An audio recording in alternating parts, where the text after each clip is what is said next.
আসসালামু আলাইকুম বন্ধুরা।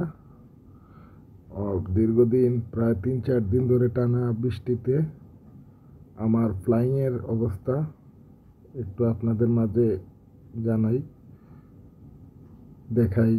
আলহামদুলিল্লাহ প্রত্যেকটা কবুতর অনেক সুন্দর, চঞ্চল এবং সুস্থ আছে আল্লাহর অশেষ রহমতে।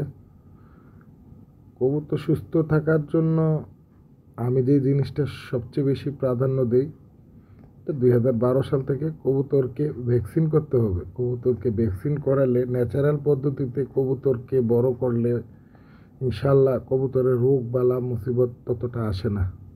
আর ভ্যাকসিনের ক্ষেত্রে অবশ্যই আমরা কবুতরের ভ্যাকসিনটাই করব।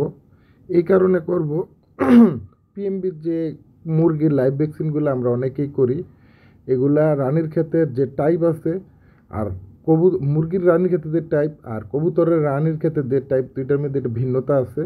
যার কারণে ওই লাইভ ভ্যাকসিন কতটা কার্যকরী আমার জানা নেই। আর আমি নিজে যখন ফ্যান্সি কবুতর পালতাম লাইভ ভ্যাকসিন করতাম, তো প্রত্যেক 45 দিন পর পর করতাম। এছাড়া অনেক রোগ ব্যারাম তখন লাগিয়ে থাকতো ফ্যান্সি কবুতরের, অনেক কোর্স করাইতাম, অনেক কষ্ট করতাম।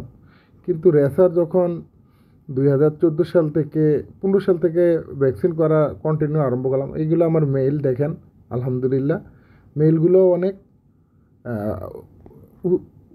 মানে সুস্থ আছে, স্বাভাবিক আছে, হ্যাঁ চঞ্চল আছে আলহামদুলিল্লাহ। এই দেখেন একটা কবুতর আলহামদুলিল্লাহ কোনো সমস্যা আল্লাহ দেয় নাই।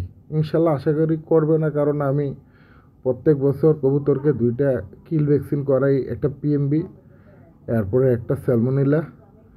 আর এই সময়গুলোতে অল্প একটু টেক কেয়ার করলে হ্যাঁ আলহামদুলিল্লাহ তেমন একটা সমস্যা হয় না। যেমন আজকে আমার কবুতরকে, এই যে আমার স্টকের কবুতর, মেল ফিমেল, হ্যাঁ মল্টিংও হচ্ছে খুব সুন্দর। এই দেখেন প্রত্যেক দিন ঝাড়ু দিয়ে পরিষ্কার করতেছি, মল্টিংয়ের পশম ধরতেছে খুব সুন্দর, বডি মল্টিং, হ্যাঁ ঘাড়ের মল্টিং মোটামুটি শেষ হয়ে আসছে। তো বারবার একটা কথাই বলি, ভ্যাকসিনের বিকল্প কিছু নেই। ধন্যবাদ।